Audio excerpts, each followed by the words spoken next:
გარემოს დაცვა. რა შედეგი მოაქვს ბუნებაში გადაგდებულ თითოეულ ნივთს, პოლიეთილენის ბოთლსა და პარკს? ვანაგვიანებთ და ისევ ჩვენ თავს ვუქმნით პრობლემას. ნარჩენების კომპლექსური მართვა. საქართველოსთვის ეს პრობლემა ყველაზე მეტად თვალსაჩინო გახდა 21 საუკუნის დასაწყისში. რით განსხვავდება ნარჩენი და ნაგავი ერთმანეთისგან? როგორ შეიძლება ნარჩენის გამოყენება ისე, რომ ელექტროენერგია და აირი მივიღოთ? აქცია დავასუფთავოთ საქართველო.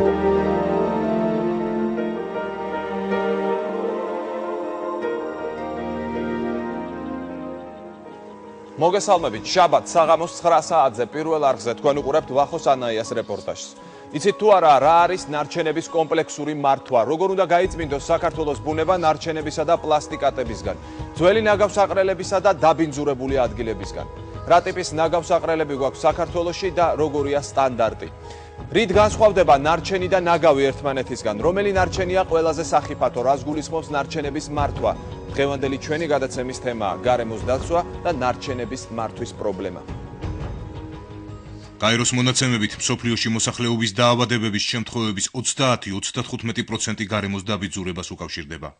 ნაადრევი სიკვდილიანობის შემთხვევების 18% გამოწვეულია გარემოს არადამაკმაყოფილებელი პირობებით.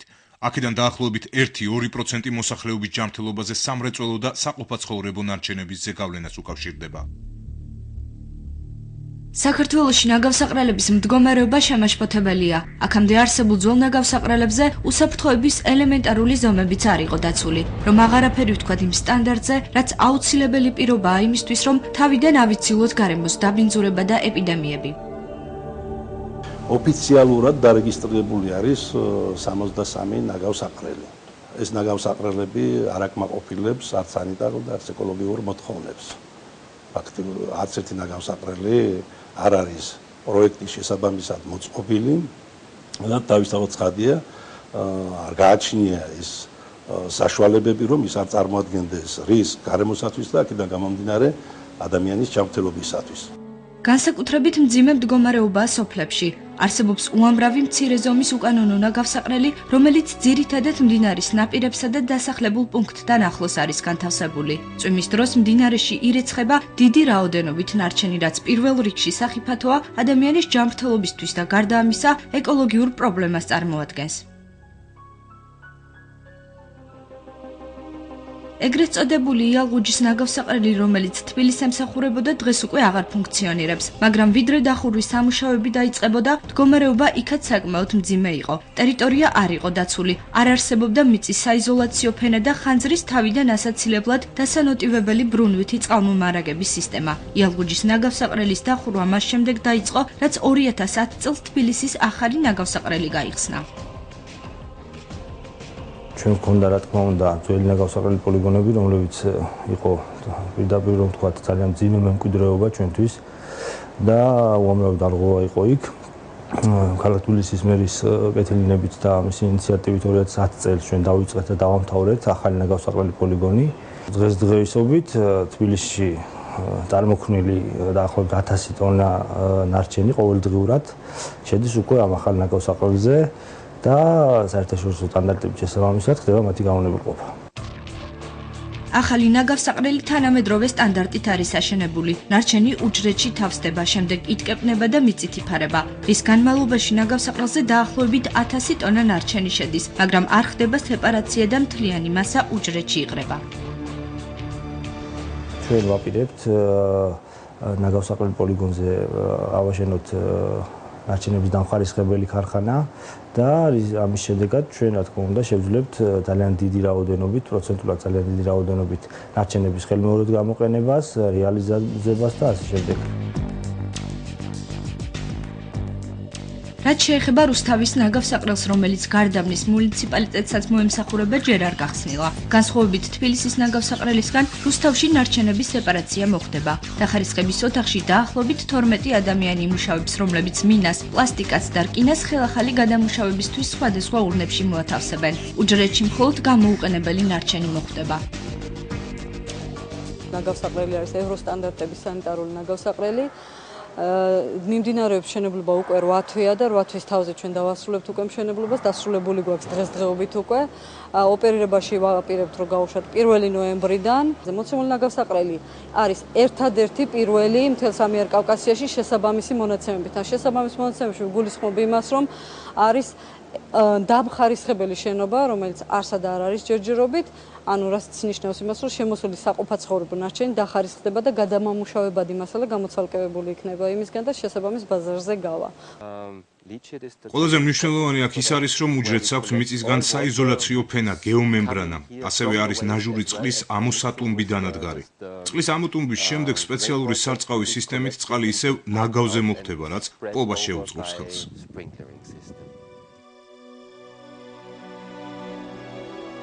ნაგავსაყრელი უსაფრთხოების ყველა სტანდარტის დაცვით არის აშენებული და 20-25 წელი იმუშავებს.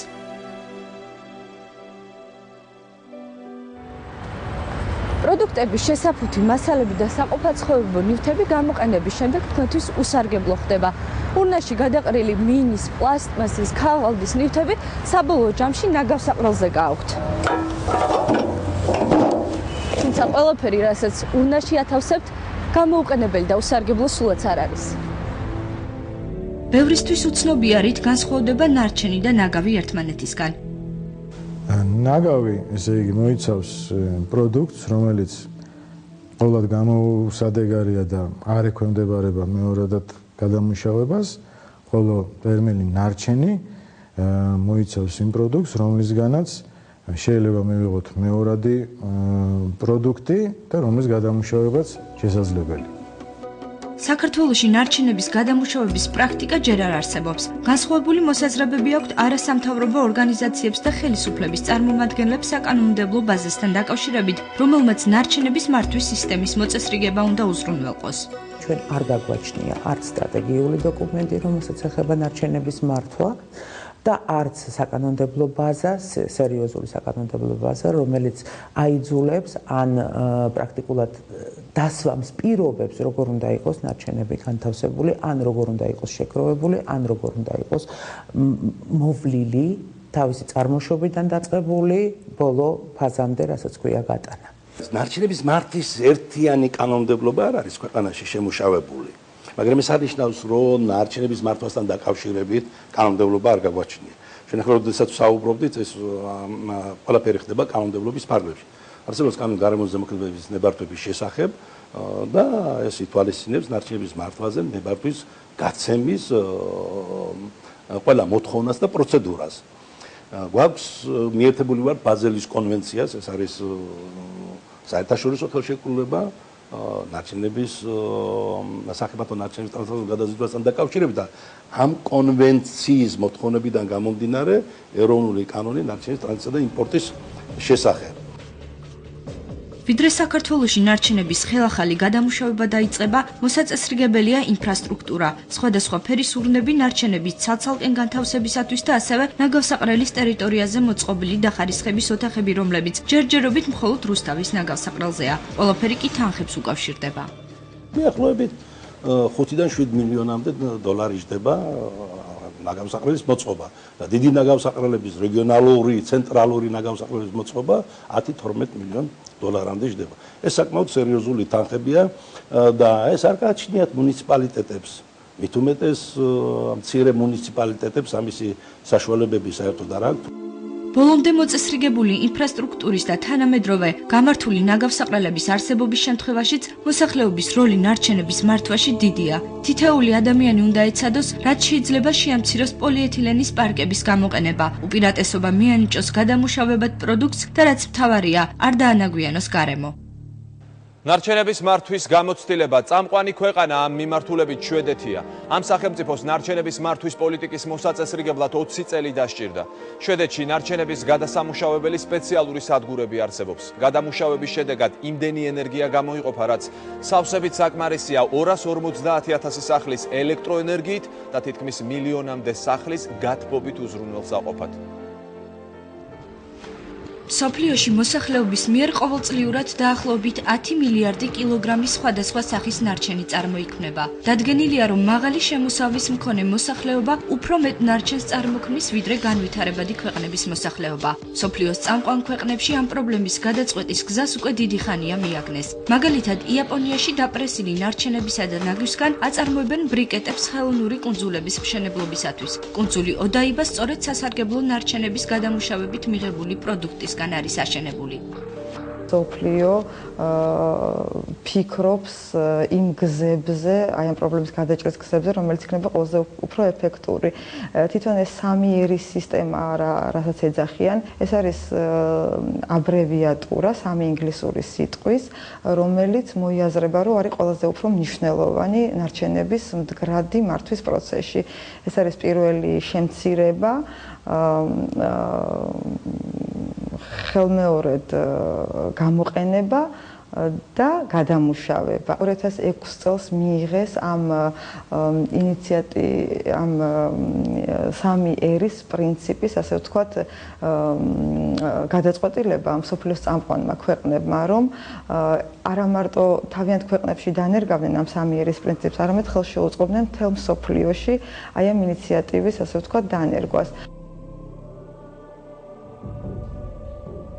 გერმანიაში 45 მილიონი ტონა საყოფაცხოვრებო ნარჩენიდან 10 მილიონი ტონა ეკოლოგიურად უსაფრთხო ნაგვის საწვავ ქარხანაში იწვება. 14 მილიონი ტონა მუნიციპალურ ნაგავსაყრელებზე გააქვთ. 21 მილიონი ტონა ნარჩენი კი გადამუშავდება ახალი შესაფუთი მასალების მისაღებად. ქუჩებში დგას სხვადასხვა ფერის ურნები, რაც ნარჩენების განცალკევებით შეგროვების საშუალებას იძლევა.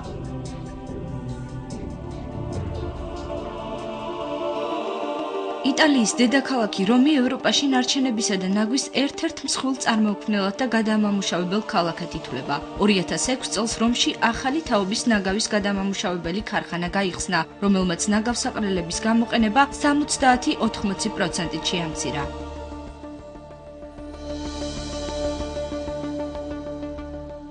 ზოგიერთ ქვეყანასა და ქალაქში ნარჩენების შეგროვება პრივილეგირებულ საქმიანობად ითვლება და წახალისებულია. მაგალითად, ნიდერლანდებში მუნიციპალური ხელისუფლების მიერ ნარჩენების განცალკევებით აქტიურ შემგროვებლებზე ეკოლოგიური ლოიალობის კუპონი გაიცემა, რომლის მფლობელს შეღავათიანი კომუნალური გადასახადების უფლება ენიჭება.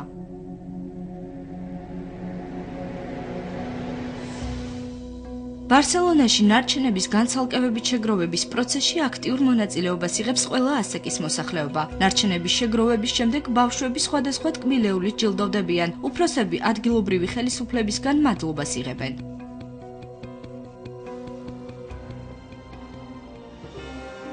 ამერიკის შეერთებულ შტატებში დღეისათვის ნარჩენების მართვის პრობლემა აღარ არსებობს. მოსახლეობა წარმოქმნილ ნარჩენს სხვადასხვა სახის ურნებში ათავსებს, რაც გამოუყენებელი და გადასამუშავებელი ნარჩენის თავიდანვე განცალკევებით შეგროვებას უზრუნველყოფს.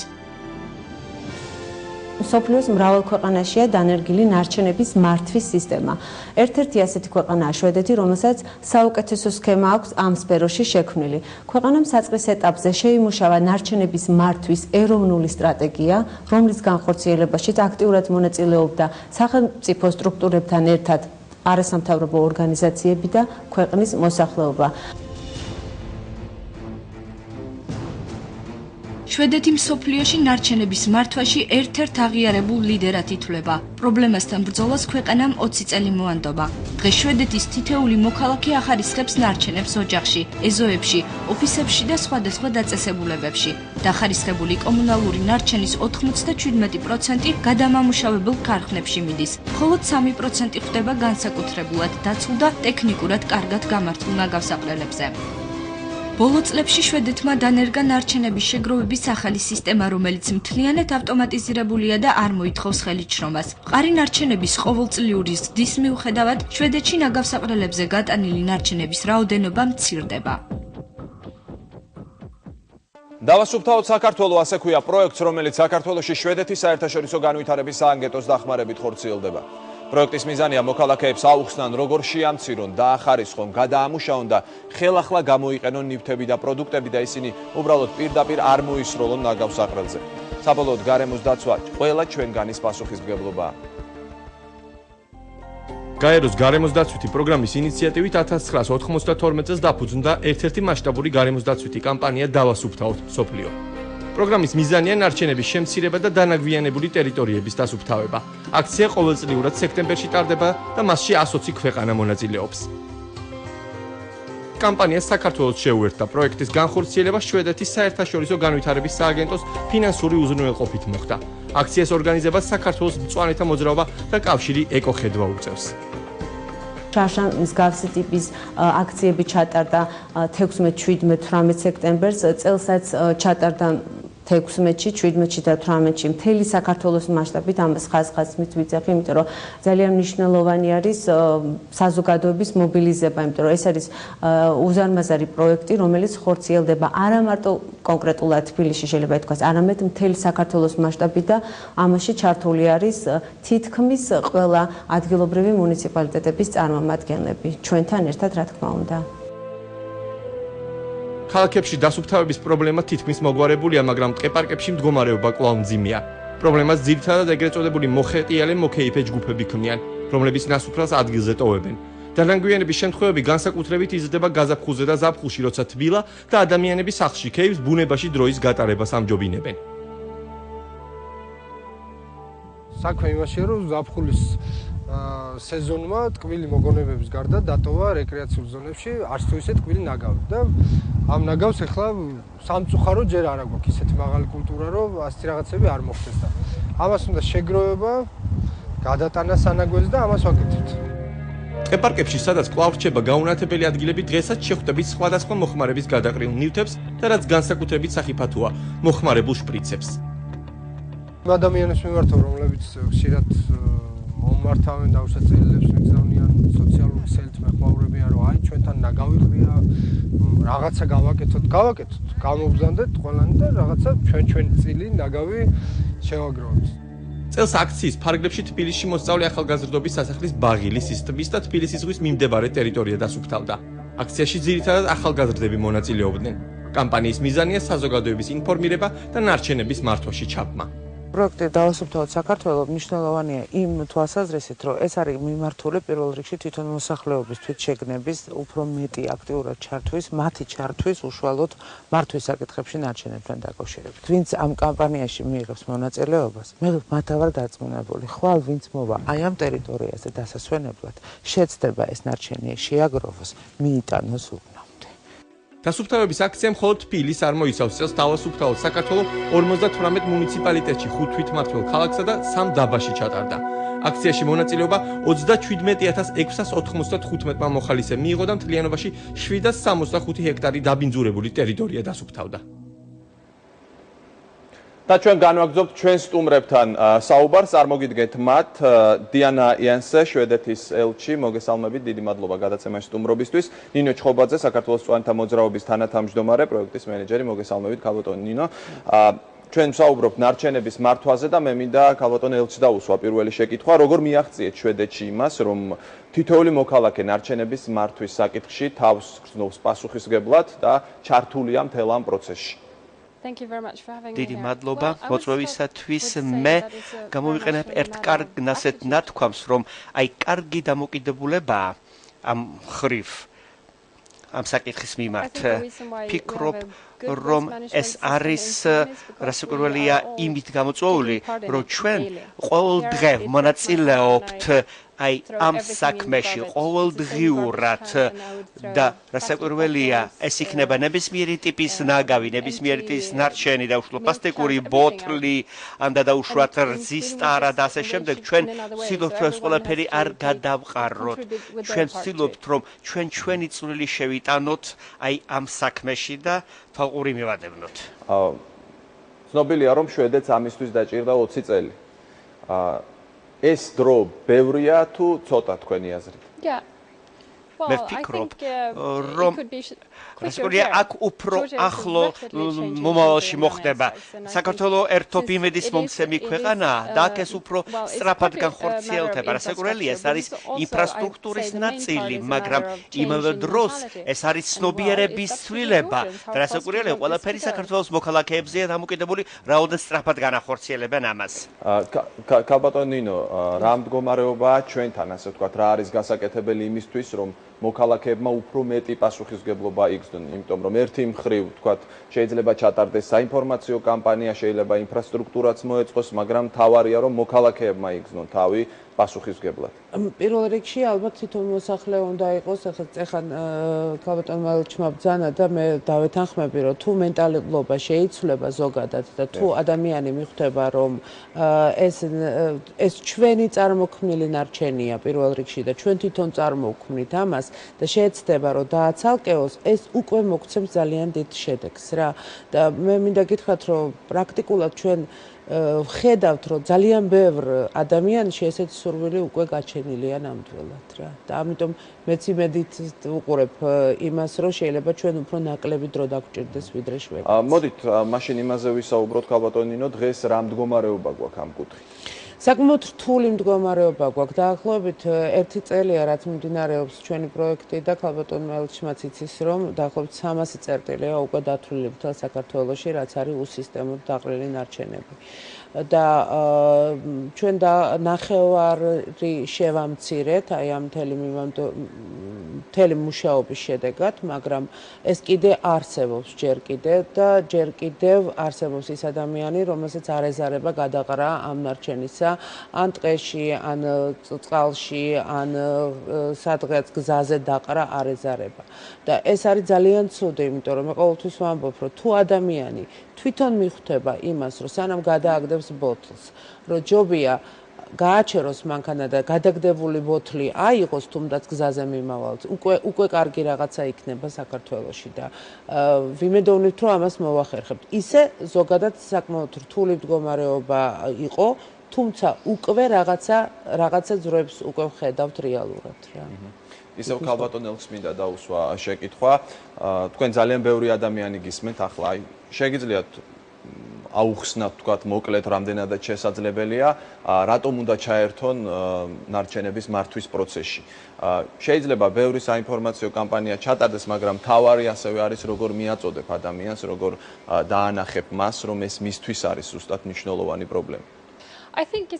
ფიქრობ, რომ ძალზედ მნიშვნელოვანია იმის დანახვა, თუ რას ვაკეთებთ. როგორია, ასე ვთქვათ, თავისი იდეოლოგიური კონტექსტი, რასაკურველია, ქართველებს, საქართველოს მოქალაქეებს დაუშვათ უყვართ სამშობლო, მაგრამ მოდით ისიც ვიკითხოთ, დავსვათ კითხვა, თუ კი ესოდენ გიყვართ. ყურადღების მიქცევა აღარ გინდათ? მოვალაპატრონობა არ გინდათ? რასაკურველია, აქ ესთეტიკური, ეკონომიკური ჯანდაცვის მომენტი შემოდის ასპარეზზე.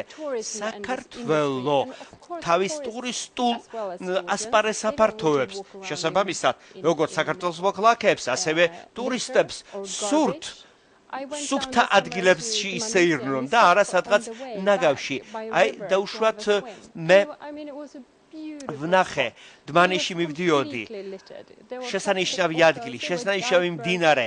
მინდოდა კიდევაც გადაცურვა, მაგრამ უამრავი ნარჩენი, უამრავი ნაგავი, უბრალოდ იცით, ამაზრზენი იყო. გულისამრევი შეიძლება ითქვას, და ამიტომ მე მოუწოდებ მოქალაქეებს უფრო ფართოდ შეხედონ ამ საკითხს და უშუალოდ თუ კი რაღაცა გადავაგდეთ, უნდა ავიღოთ. ასაღებია ეს ყველაფერი და უშუალოდ თუ კი ვიღაცა აკეთებს ამას თქვენს ნაცვლად, გამოდის რომ დაუშვათ ეს აკეთებს ეს ადამიანი, რომელსაც ამასში უხდიან ყველაფერს, და ამიტომ პირადი ინტერესი უნდა იყოს, პირადი დაინტერესება. გასაგებია, ქალბატონ ნინო. მე შევერთდებოდი ამ სულისკვეთებას, იმიტომ რომ ეს არის ძალიან მნიშვნელოვანი. ჩვენ ძალიან ბევრჯერ გვინახავს მთელი წლის განმავლობაში რა სიტუაცია ხდებოდა რაიონებში და არა მარტო ულამაზეს ადგილებში, მაგრამ აბსოლუტურად დავეთანხმები, რომ სასიცოცხლო ადგილებში, სადაც ადამიანი წყალს სვამს, ძალიან ბევრ შემთხვევაში მდინარის ხევები არის გადაქცეული ნაგავსაყრელებად. იყო ყოველ შემთხვევაში და ძალიან ბევრი კი დავასუფთავეთ, მაგრამ ძალიან ბევრი არის კიდე. და ის ადამიანი ალბათ თვითონ თავის თავს უნდა დაუკვირდეს, როცა მიაქეს ნარჩენი და მდინარეში უნდა გადაყაროს, რომ ქვემოთ მეზობელ სოფელში შეიძლება ის წყალი გამოიყენონ სასმელად. აი ეს ქმნის პრობლემას, თან ძალიან სერიოზულ პრობლემას. და აქ მარტო სასმელ წყალზეც არ არის ლაპარაკი, იმიტომ რომ წყალს იყენებენ თქვათ მოსარწყავად. სარწყავად იყენებენ, დასაბანად იყენებენ, გიგიენური თვალსაზრისით იყენებენ. ანუ ადამიანებს როდესაც აქვს წარმოდგენა რომ მე არ ვსვამ ამ წყალს და ნუ აქ შეიძლება რაღაცის გადაყრა, ეს თავისთავად შეცდომა. ეს თავისთავად შეცდომა არ შეიძლება და წყალთან მით უმეტეს არ შეიძლება ნარჩენები. მე ძალიან ხშირად ვამბობ, რომ მესმის რომ მენტალობა რომელიც ჩამოყალიბდა საბჭოთა პერიოდში საქართველოში ძალიან თან ასაკში შესული ადამიანებისთვის ძალიან ხშირად არის ეს, იმიტომ რომ რატომღაც საბჭოთა კავშირში ითვლებოდა რომ ნაგავსაყრელები უნდა გაგვეთავსებია აუცილებლად მდინარეების ნაპირას, ზღვის ნაპირას და ეს მერე უნდა შემოსულიყო. ეს არანაირ ასე ვთქვათ მეცნიერულ დასკვნას არ ეყრდნობოდა. პირიქით, იმიტომ რომ იგივე საბჭოთა სტანდარტების მიხედვითაც, იგივე ნებისმიერი ქვეყნის ესე ვთქვათ ნორმების მიხედვით, ხო? არ შეიძლება ნარჩენი განთავსდეს ან ნაგავი, როგორც ჩვენ უწოდებთ, ძალიან ბევრ შემთხვევაში ეს ზუსტად ნაგავია, რომელსაც ვერაფერში ვეღარ გამოვიყენებთ. ეს ნაგავი განთავსდეს მდინარის ნაპირას. იმიტომ რომ ეს მართლა ქმნის საფრთხეს. სამწუხაროდ დღეს საქართველოში, უпростоრად 10 წლის წინ საქართველოში, 10 წლის წინდელს ვიტყოდი ამ შემთხვევაში, ასეთ საქართველოში უფრო მეტი იყო ესეთი წერტილები, ვიდრე დღეს არის, იმიტომ რომ მე არ მინდა ვთქვა, რომ ჩვენმა პროექტმა ყველაფერი შეძლო, მაგრამ რაღაცა აი ელემენტები, რასაც აქტიობიდან გამომდინარე, რამდენი ხალხი გვერდდება, თუნდაც აქციებში უკვე ჩანს, რომ ძალიან დიდი სურვილი გაჩნდა, რომ ჩვენ ქვეყანას მოუვაროთ. და მე აბსოლუტურად დავეთანხმებოდი ქალბატონ ელჩს იმაზე, რომ თუ მართლა გვიყვარს, მარტო სადღეგრძელოებში არ ვილაპარაკოთ, რომ გვიყვარს ქვეყანა რა. იმიტომ რომ ქვეყანა უნდა გვიყვარდეს ქმედებით და ქმედებით თუ გვიყვარს, მაშინ ნუ დავყრით იმ ნარჩენს, რომელიც მერე პრობლემას გვიქმნის. გასაგებია, ერთია ვთქვათ მოქალაქეების პასუხისმგებლობა, ჩვენი ყველასი და მეორე საკითხი ეს არის კანონმდებლობა. კანონმდებლობის მხრივ რა მდგომარეობა გვაქვს დღეს და რის საშუალებას გვაძლევს არსებული კანონმდებლობა? სამწუხაროდ დღევანდელი კანონმდებლობა ჩვენ არ აქვს დახვეწილი არანაირად და ჩვენ არც გაგვაჩნია კანონი ნარჩენების შესახებ, მის მართვის შესახებ. ჩვენ გვაქვს ერთადერთი ჩანაწერები ზოგადად ორგანულ კანონში ადგილობრივი თვითმმართველობების შესახებ, რომ ეს არის პასუხისმგებლობა ადგილობრივი თვითმმართველობების. მაგრამ როგორ უნდა მოუარონ მუნიციპალიტეტებმა ამას? ძალიან ბევრ შემთხვევაში ძალიან ბევრი კითხვის ნიშანი ისმის. რა გავაკეთოთ ამისთვის? ძალიან ბევრი არის დამოკიდებული მართვის გეგმაზე, ძალიან ბევრი არის დამოკიდებული სტრატეგიულ, ესე ვთქვათ, დაგეგმარებაზე თვითონ ქვეყნის, როგორ უნდა დაიგეგმოს, როგორი უნდა იყოს ნარჩენების მართვა საქართველოში. სამწუხაროდ ეს ყველაფერი ჩვენ ჯერჯერობით. ქალბატონი ელჩის აზრით მაინტერესებს კანონმდებლობასთან დაკავშირებით, რა სახის რეფორმა შეიძლება აქ განხორციელდეს? ყველაფერი თავიდან არის, როგორც ქალბატონი ნინო თქვა, ახლა გასაკეთებელი კანონმდებლობის მხრივ. ეს საკმაოდ რთული სამუშაოა. ფიქრობ, რომ ეს ძალზეც მნიშვნელოვანი ხერხია, მნიშვნელოვანი საშუალება, რასაკვირველია, კანონმდებლობა ძალზედ მნიშვნელოვანია, მაგრამ ვდროულად უნდა შეიქმნას დაუშვათ ინფრასტრუქტურა, იმიტომ რომ ადამიანები უფრო უკეთ გაუძღვნენ აი ამ საქმეს და ეს ერთობ-ერთობ რთული მომენტია. იცით, დებისათვის ადამიანებს დავეხმაროთ იმისათვის, რომ აი მათ დაუშვათ აიღონ პასუხისმგებლობა ამ საკითხში თავის თავზე, რასაკვირველია, ამაში უკვე კანონმდებლობა ძალზე მნიშვნელოვანია და ეს კარგი დანამატია წამოჭრა ინფრასტრუქტურის საკითხი, იმიტომ რომ ეს არ არის იაფი საშუალებები, როგორც მე ვხვდები. საქართველოს აქვს დღეს იმის ფუფუნება, რომ თქვათ ისეთი ინფრასტრუქტურა კონდეს, როგორც დასავლეთის სახელმწიფოებშია, როგორც არის თქვათ შვედეთში. თუ ჩვენ ესეთი ინფრასტრუქტურას არ შევქმნით, ან თუ ჩვენ ამ შეკითხვას ჩვენ თავს არ დაუსვამთ, რომ უნდა შევქმნათ, ჩვენ წეხან ბრძანეს და ვიტყვით, ვეღარ ვიოცნებებთ ვერც ტურიზმის განვითარებაზე, ვერც ეკონომიკურ ზრდაზე ქვეყნის, იმიტომ რომ ეს პირდაპირ დაკავშირებულია. თუ ჩვენ გვინდა რომ ტურისტი ჩამოვიდეს და ეკონომიკური სარგებელი ქვეყანა მიიღოს, მაგ შემთხვევაში ეს ინფრასტრუქტურა უნდა შეიქმნას. ადამიანი, რომელიც ერთხელ ჩამოვა და ნახავს ნარჩენს ხევში გადაყრილს, ის აღარ ჩამოვა მეორედ იმ ადგილას დასასვენებლად რა. ამიტომ ეს არის ძალიან მნიშვნელოვანი. ახლა მე ვერ ვიტყვი რომ არ კეთდება რაღაცეები. ძალიან სერიოზულად შეიცვალა მუნიციპალიტეტის ბიუჯეტები ამ საკითხთან მიმართებაში. სერიოზულად გაიზარდა დახმარებები და მაგრამ რა თქმა უნდა ეს არ არის საკმარისი.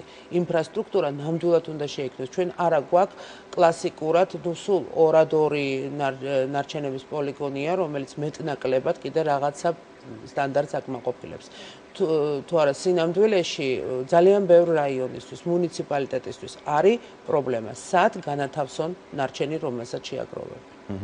Kalbaton I think the matter of cost ფიქრობ, რასაკვირველია საფასურზეც ბევრია დამოკიდებული, მაგრამ როგორი პერსპექტივით ახართ ამ შემთხვევაში დაუშვათ აღჭურვილი, ეს თუ არის დაუშვათ ჯანდაცვის საფასურიც, გაბინძურებული გარემო, რასაკვირველია და ეს თუ კი დაუშვათ ძალზე ხილვად ზონაშია თუ კი თქვენდაც აი ესეც გაითვალისწინოთ და ასევე გარემოს პრობლემებიც დაუშვათ გადაჭრათ რასაკვირველია იგივე ტურიზმი ესაც ხო შემოსავალია და რასაკვირველია აი ძალზე კარგია ეკონომიკური თვალსაზრისით თუ კი იქნება რეციკლირება შემოა პრაქტიკაში დაუშვათ რეციკლირება დაუშვათ ლითონისა პლასტიკატის და ქაღალდის ეს ყველაფერი ხო კვლავ ფულით მოგვიბრუნდებათ და ამიტომაც არის ეს ერთობ დამოკიდებული რასაკვირველია იმაზე თუ რაოდენ ენერგიულ გეგმას სახავთ მაგრამ ამ დროს დაუშვათ დროის რა პერსპექტივაში გეგმავთ ყველაფერს თუ ეს დროში არ დაიგეგმა, თუ მართვის გეგმა არ შედგა, თუ არ დავიწყეთ რეციკლირება, თუ არ დავიწყეთ სეპარირება, რომელიც არის ძალიან მნიშვნელოვანი კომუნალურ ნარჩენთან, ჩვენ ვერსად ვერ განმათავსებთ ამდენ რაოდენობას, მოცულობით რაოდენობა ნარჩენის ზუსტად ეს არის საინტერესო, აი საინფორმაციო კამპანიის ფარგლებში თქვენ ბუნებრივია უხსნით მოქალაქეებს, რომ ნარჩენი ეს არ არის გადასაყრელი რაღაც. აქედან შეიძლება მიიღო ისევ უკან სარგებელი. რა დამოკიდებულება ხდება საზოგადოების მხრიდან, რამდენად ასე ვთქვათ სერიოზულად ამისთვის. ხო, თუნდაც ასე ვთქვათ, ან რამდენად ხო, პრინციპში რამდენად მზად არის საბოლოოდ მაინც აქამდე. საზოგადოება თქვენ წარმოიდგინეთ ძალიან ბევრ შემთხვევაში ძალიანაც მზად არის ამისთვის, მაგრამ ისმის ძალიან სერიოზული შეკითხვა, სად წავიღოთ? თქვათ შევაგროვეთ პლასმასის ბოთლები, ან შევაგროვეთ ლითონის ქილები, ან შევაგროვეთ ქაღალდი. სად წავიღოთ, სად შევიტანოთ ესა, ან ვის ჩავაბაროთ? პრობლემა იყო მაგალითად ქუთაისში დაიწყეს სეპარირების პირველი მაგალითები ერთ-ერთმა არასამთავრობო ორგანიზაციამ, მაგრამ გამოვიდა რა, რომ ეს კი აცალკევებდნენ ამას, მაგრამ ისე ვიყრებოდა ერთ და იგივე ნაგავსაყრელზე. ესე არ ხდება. თუ ინფრასტრუქტურაზე ვსაუბრობთ, მაშინ ეს ინფრასტრუქტურაც უნდა შეიქმნას. შესაბამისად, მოთხოვნა, რომელიც დღეს უკვე ჩნდება მოსახლეობაში, ჩვენი ამოცანა იყო აი ამ მოთხოვნის გაჩენა. აი ახლა ძალიან მნიშვნელოვანია, რომ მუნიციპალიტეტები, სახელმწიფო უკვე აკეთებდეს იმას, რომ ამ მოთხოვნის შესაბამისად დაიგეგმოს ყველა შემდგომი ნაბიჯები და იყოს სეპარირება, უნდა დავიწყოთ გადამუშავება. რა თქმა უნდა, ლითონთან დაკავშირებით ახლა მე ძალიან ბევრჯერ მithქვამს და დღესაც ვიტყვი. ლითონი ჩვენ თითქმის აღარ გვხვდება ნარჩენში, იმიტომ რომ ამასთვის არსებობს პუნქტები ჩასაბარებელი და ხალხი ჯართს აპირებს და აგროვებს და აბარებს. მაგრამ ჩვენ გვხვდება ქაღალდი, ჩვენ გვხვდება პლასმასი და ჩვენ ყველაზე საშინელება გვხვდება ბიოლოგიური ნარჩენი ძალიან მსხვილ ქალაქებში. და აი ამ ბიოლოგიური ნარჩენის რო გამოყენება შესაძლებელია და ამის კომპოსტირება შესაძლებელია, ანუ მეორადი გადამუშავება, ამაზე უკვე არავინ აღარ ფიქრობს. და ეს არის ძალიან მნიშვნელოვანი მომენტი. ანუ ჩვენი ერთ-ერთი ამოცანა არის რამენაირად მივახვედროთ ხალხს, რომ ეს ისევ გამოსაყენებელი ნედლეულია. ქავატონინო, აქ შეიძლება კერძო სექტორიც დაინტერესდეს, გასაგებია სახელმწიფო უნდა არა მარტო სახელმწიფო, კერძო სექტორსაც უნდა შეექმნას პირობები. ახლა დღეს თბილისში არის რამდენიმე საწარმო, რომელიც ცდილობს რომ ჩაიბაროს ქაღალდი. მაგრამ არც ერთი საწარმო არ არის, რომელიც ცდილობს რომ ჩაიბაროს პლასტიკი. არც ერთი საწარმო, ერთადერთი საწარმო აღმოვაჩინეთ ქუთაისში, რომელიც ამაზე მუშაობს. ახლა ჩვენ პროგრამის ფარგლებში ჩვენ ესეც აგვაქვს ცოტა მოგვიანებით დაგეგმილი, რომ ყველას ინვენტარიზა, უпростоროდ ყველა ვნახოთ, ყველა საწარმო, ვინც კი ამას აკეთებს. მაგრამ ერთ-ერთი საწარმო, ძალიან პატარა საწარმო, რომელიც ცდილობს რომ ჩაიბაროს პლასტიკი. მაგრამ ვინ შეუგროვებს? ინფრასტრუქტურა ამისი მართლა არ არსებობს. ეს არ არის მარტო ესე, უბრალოდ მოსახლეობას შეიძლება გქონდეს სურვილი, რომ დააცალკევოს, მაგრამ და შეიძლება ვიღაცებმა არც დააცალკეონ და ისე ჩაყარონ, მაგრამ ამაზე ეკონომიკური მექანიზმები არსებობს. აი გასაგებია, მე მაინტერესებს შვედეთში როგორ მოწესრიგდა ეს საკითხი და კერძო სექტორი რამდენად იყო ამაში ჩართული, თუ გამწევი ძალა თავიდან ბოლომდე იყო სახელმწიფო. Well, I can give an example of ერთი მაგალითის მოყვანა შემიძლია, აი პლასტიკური ბოთლებთან დაკავშირებით, გასაკურველია, ძალზე დიდი პასუხისმგებლობა ეკისრებათ დაუშვათ იმათ, ვინც დაუშვათ აი ყიდის და აი ისევ მათ დაუშვათ უნდა მიაქციონ მას ყურადღება და მიიტანონ აი რეციკლირების შესაბამის პუნქტამდე. ამიტომ მათ ისინი უნდა ჩაება თუნდაც აი საცოლო ვაჭრობაში ვინც არის დაკავებული და უფრო ადრე რასაკურველია ინდივიდებზე იყო ეს პასუხისმგებლობა ჩვენ გქონდა ესეთი რეციკლირების ეგრეთ წოდებული სადგურები სადაც დაუშვათ ადამიანებს მიქონდათ პლასტიკატი მინა და დაუშვათ სხვადასხვა დაუშვათ ნაწარმი თუნდაც დაუშვათ ფარმაცევტული ნარჩენები დაუშვათ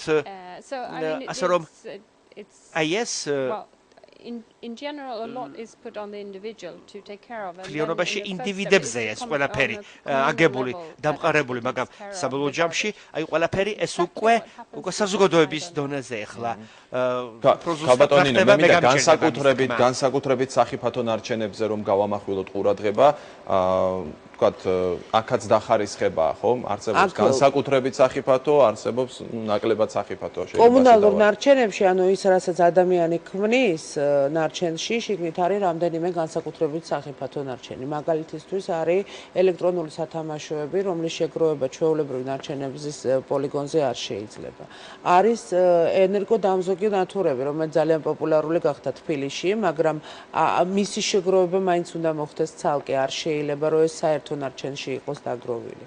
არის აგრეთვე სარეცხის საშუალებების და აეროზოლების ესე ვთქვათ ხილები რომელიც ასევე არ შეიძლება იყოს. აკუმულატორები რომელიც ძალიან მნიშვნელოვანია რომ არ იყოს შეგროვებული და დაყრილი ერთად ყველგან. უბრალოდ ერთიან ნაგავსა ეს ცალკე უნდა გამოცვალოს. ეს არის განსაკუთრებით სახიფათო. და ამის გარდა არსებობს ძალიან ბევრი სახიფათო სხვა ტიპის. აი ჩვენ როდესაც სანამ გადაცემა მომზადებოდა მანამდე როდესაც ვსაუბრობდით თქვენ ახსენეთ რომ აი პამპერსი საკმაოდ სერიოზული პრობლემაა დღეს საქართველოში. მე უბრალოდ თვალნათლივ გეტყვით რომ პამპერსი რომელიც არ იხსნება რომელიც არ იციან ხალხმა სად წაიღონ ეს იყრება უბრალოდ ყრია ძალიან ბევრ ადგილას საქართველოში და მისი გადამუშავება რეალურად არ ხდება. თუმცა უკვე აი ქალბატონმა დიანამ ახსენა და მე ვიტყოდი დღეს უკვე ძალიან მსხვილი კომპანიები ვინც აწარმოებენ პამპერსს იწყებენ ლაპარაკს ბიოლოგიურ პამპერსზე რომელიც იხსნება და რომელიც დაიშლება. ჩვენთან სამწუხაროდ ეს ჯერ შემოსული არ არის. და ეს გახდა სერიოზული პრობლემა იმიტომ რომ პამპერსი არის გავრცელებელი ინფექციის პირველ რიგში თუ ბავშვი ავად არის შესაბამისად ან დიდებსაც უკეთია ძალიან ბევრ შემთხვევაში მოხმარებისთვის პამპერსი. ეს უკვე სამედიცინო ტიპის ნარჩენი უნდა გახდეს. ეს სახიფათოა. ზოგადად სახიფათოა რომ ესე მე მინდა შედარება გავაკეთოთ რა ვითარება ქალაქებში, დიდ ქალაქებში და რა ვითარება სოფლად. სად უფრო მძიმეა სიტუაცია? ყველაზე მძიმე რჩება დღესდღეობით ისევ სოფლად, იმიტომ რომ პრაქტიკულად არ არსებობს არც შემგროვებელი პუნქტები, არც საშუალება მოსახლეობისთვის, რომ ეს ყველაფერი იყოს გამოტანილი. ანუ დღეს საქართველოს სოფლებში ძალიან ბევრი ადამიანი, როცა ხვდება რომ რაღაც პრობლემაა, ცდილობს რომ ან დაწვას ის რაც არ შეიძლება რომ დაიწვას და ეს იქნება სერიოზული პრობლემა მაგალითად პლასტიკებთან დაკავშირებით. ან ცდილობს რომ პამპერსი გადაიტანოს და დაყაროს სადმე და ქალაქებში აგრეთვე პრობლემატური საკითხია, ანუ ვერ გავყოფთი, ქალაქში უბრალოდ ქალაქები და დაბები სუფთავდება, ანუ გადის ეს ნარჩენი ქალაქიდან, მაგრამ სადაც იყრება, ის არის კი შესაბამისი, ეს უკვე სხვა საკითხია. გასაგებია, ბოლოსკენ მინდა წავიყვანოთ ჩვენი საუბარი და მინდა შევეხო იმ აქციას, რომელიც ტარდება საქართველოში, დავასუფთავოთ საქართველო, რა შეგიძლია თქვათ ამ აქციის შესახებ და რა შედეგი მოიტანა, ქალბატონი ელჩისგან დავიწყებ და შემდეგ ქალბატონინო თქვენ. I think this is a very good campaign. Because of ძალზე კარგი კამპანია, ძალზე კარგი აქცია და ჩვენ მას მნიშვნელოვან წილად ვაფინანსებთ. ეს არის ძალზე მნიშვნელოვანი, იმიტომ ცნობიერებას ამაღლებს და ასევე თავისებურად ადამიანები გარკვეულ ძალაუფლების, უფლებამოსილობის მომენტს გრძნობენ. ადამიანები ერთად თავს იყრიან, საუბრობენ და უშუალოდ ამაზე და უშუალო მონაწილეობას იღებენ პრაქტიკულად საქმიანობაში. მე მარტო შედეგზე ვიტყვი მაგ შემთხვევაში, თუ შაშან ჩვენ ყავდა დაახლოებით 30,000-მდე კაცი გამოვიდა ამ ესე ვთქვათ ორგანიზებულ აქციებზე, წელს გამოვიდა ორგანიზებულ აქციებზე 37,000-40,000-მდე. ყველამს ძალიან დიდი, ესე ვთქვათ, ენთუზიაზმით მოეკიდენ ამ საკითხს, რომ იქნებ დავასუფთავოთ მარტო. მაგრამ ეს მარტო არ არის ამ კამპანიის მნიშვნელობა. მნიშვნელობა ის არის, რომ ჩვენ პრაქტიკულად ყოველ კვირას გვაქვს ინფორმაცია, რომ სხვადასხვა ადგილებზე, სხვადასხვა ჯგუფები, სოციალური ჯგუფები, დაწყებული პენსიონერები და დამთავრებული ქალები, ბავშვები, თვითონ მეწარმეები ცდილობენ, რომ დაასუფთავონ საკუთარი ტერიტორია. ჩვენი აზრით ეს ძალიან ეფექტურია და პირველ რიგში მე მადლობა უნდა უთხრა შვედეთის საელჩოს და ქალბატონ ელჩს იმისთვის, რომ ესეთი შესაძლებლობა მიეცა ქართველებს რა რეალურად ჩვენ მართლა მუშაობთ ცნობიერების ამაღლებას. გასაგებია, მე შეკითხვები ამოვწურე, მაგრამ თქვენ თუ გსურთ რაიმეს დამატება, მე შემიძლია მოგცეთ საშუალება.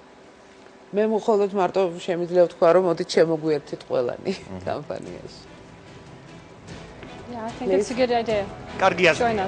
შემოგვიერთთ. ძალიან დიდი მადლობა მინდა გადახიხადოთ გადაცემაში სტუმრობისთვის. მე შეგახსენებ, ჩვენი გადაცემის სტუმრები იყვნენ დიანა იანსე, შვედეთის ელჩი და ნინო ჩხობაძე, საქართველოს წვანთა მოძრაობის თანათავმჯდომარე. ამ თემაზე ეს იყო პირველი გადაცემა და გარკვეული პერიოდის შემდეგ ასევე გავა მეორე გადაცემა, ასე რომ ჩვენ ამ თემას კვლავ ვაგრძელებთ. დიდი მადლობა კვლავ სტუმრებს და დიდი მადლობა ყურადღებისთვის. დღევანდელი გადაცემა ამით დასრულდა და შევხვდებით ერთმანეთს მომავალ შაბათს საღამოს 9 საათზე პირველ არხზე. ნახვამდის.